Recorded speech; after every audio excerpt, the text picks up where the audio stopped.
ఒక మాట కూడా నేను కూడా నీలాగా ఒక మాట అక్కడ ఉంది ఫోన్ ఉంది అన్న జాగ్రత్త చెయ్యి జాగ్రత్త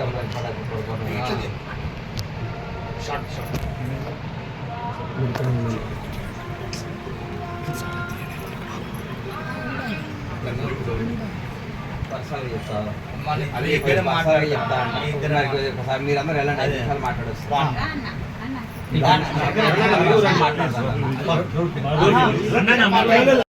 గత కొంతకాలంగా జన్యుపరమైన వ్యాధితో బాధపడుతున్న నిరుపేద నిస్సహాయక నిరంజన్ యొక్క కోరికను ఆంధ్రప్రదేశ్ ఉప ముఖ్యమంత్రి వర్యులు మనసున్న మహారాజు ప్రముఖ సినీ నటులు పవన్ కళ్యాణ్ గారి దృష్టికి తీసుకుపోవాలన్న ప్రయత్నంలో ఈ కుటుంబం నా దగ్గర రావడం జరిగింది.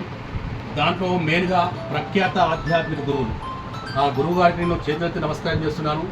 రాధా మనోహర్ దాస్ గారి యొక్క పుణ్యం అంటూ ఈరోజు 2 డేస్ క్రితము పవన్ కళ్యాణ్ గారు రావడం, వచ్చిన సమయంలో కూడా రాధా మనోహర్ దాస్ గారి గురించి అడిగారు. నేను ఇక్కడ వచ్చి ఇక్కడ పవన్ కళ్యాణ్ ఉన్నారు, ఇక్కడ నేనున్నాను, మీరు చేసిన కష్టం అనేది శంకర్ గారు అంతా ఇంత కాదు, మీరు ఇలా కష్టపడ్డారు కాబట్టి ఇక్కడ రాగలిగాను, హ్యాట్స్ ఆఫ్ అని చెప్పి పవన్ కళ్యాణ్ గారు సాక్షాత్ చెప్పారు.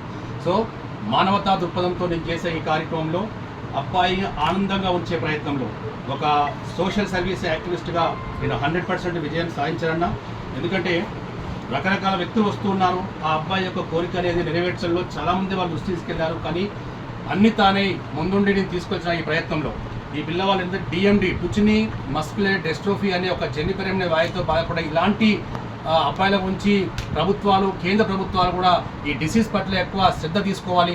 ఇలాంటి నిస్సహాయక స్థితిలో ఉన్నటువంటి పిల్లల పట్ల గవర్నమెంట్లు, ప్రభుత్వాలు హక్కున చేర్చుకోవాలి, వీళ్ళకు ప్రత్యేకమైన ట్రీట్మెంట్ ఇవ్వాలి. ఈరోజు పవన్ కళ్యాణ్ గారు ఈ అబ్బాయి చివరి కోరిక అన్న కోణంలో ఎప్పుడైతే వచ్చారో నిండు మానవతా దృక్పథంతో ప్రముఖ నిర్మాత, మానవతావాది, 100% వీ కెన్ సే ఒక మానవతా దృక్పథంతో బండ్ల గణేష్ గారు ఈరోజు ఆ అబ్బాయిని చూడడానికి ఆ రోజే ట్విట్టర్ చేశారు. తెలుగు రాష్ట్రాల్లో మీ యొక్క మానవతా దృక్పథానికి 100% యాక్సెప్ట్ చేశారు సార్. మరి ఇక్కడ అన్నట్టుగానే మీరు ఆ కుటుంబానికి రావడం, ఈరోజు ఆ అబ్బాయితో ముచ్చటించడం, ఆ అబ్బాయికి 100% మున్ముందు కూడా ఇంకా అన్ని చూసుకుంటా అని చెప్పేసి ప్రముఖ నిర్మాత బండ్ల గణేష్ గారు మరి ఇక్కడ రాము, మానస కుటుంబానికి, ప్రత్యేకంగా నిరంజన్ కుటుంబానికి. సో ఇలాంటి సెలబ్రిటీసే వచ్చినప్పుడు ఇలాంటి నిస్సహాయక స్థితిలో ఉన్న పిల్లల కోరికలు ఏవైతే ఉంటాయో ఆ రోజు నేను పవన్ కళ్యాణ్ గారికి కూడా చెప్పాను, మీలాంటి వాళ్ళు వస్తే నిండు 100 ఏళ్ళు సుఖవంతంగా ఆరోగ్యంగా బతికే ఛాన్స్ 100% ఉంటుంది. కాబట్టి ఈరోజు మానవతా దృక్పథంతో బండ్ల గణేష్ గారు ప్రముఖ నిర్మాత గారు మా నిరంజన్ సమక్షంలో ఉన్నారు. తెలుగు రాష్ట్రాలు కోట్లాది మంది బండ్ల గణేష్ గారికి కూడా హ్యాట్సప్ చేస్తూ, నా పేరు చిలివేరు శంకర్, సామాజిక సేవా కార్యక్రమంలో నేను ఈ అబ్బాయికి అన్ని తానే ముందున్నాను అన్న. ఈ అబ్బాయి కోరిక నెక్స్ట్ సీఎం రేవంత్ రెడ్డి గారితో తీసుకుంటున్నాను. అకౌంట్లో డిపాజిట్ చేసి ఓకే సార్. బంగారం అన్నీ మంచిగుంటాయి, ఏం కాదు. ఇలాంటి నీ మీద ప్రేమతో సార్ వచ్చి ఇంత దూరం వచ్చిందంటే నాకు చాలా కడుపు నిండిపోయింది. నేను చూడంగాల తక్షణంగా, ఎందుకంటే అక్కడ నాకు గబ్బర్ సింగ్ ఆ ఫోటో చూడంగానే నా హృదయం ఇట్లా చెలించింది నిజంగా. ఆ గబ్బర్ సింగ్ సినిమా తీసింది నేనే, ఆ సార్ నాతో తీపించిండు, ఆయన ఇచ్చిండు. అమ్మా నువ్వు ఆరోగ్యంగా ఉండాలి, బాగుండాలి, దేవుడికి అన్నీ మంచి చేస్తాడు. అమ్మా ఇలా చూసినా ఆయన ప్రేమ కూడా జాగ్రత్త. నాన్నకు 5 లక్షలు చెక్ ఇచ్చిపోతున్నాయి ఇప్పుడు. అమ్మా బ్యాంకులోకి వచ్చిందడే ఎవ్రీ మంత్ నువ్వు ఉంచుకోవాలి ఎప్పటికీ.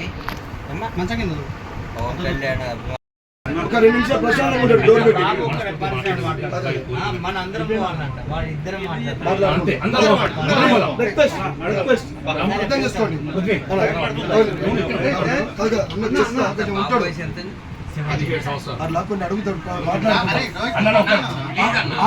మాట్లాడతాడు కొంచెం ప్లీజ్ అర్థం చేసుకోండి. మనం ఎందుకంటే ఫోర్సబుల్ అంటే అంత మనల్ని అర్థం చేసుకోండి ప్లీజ్.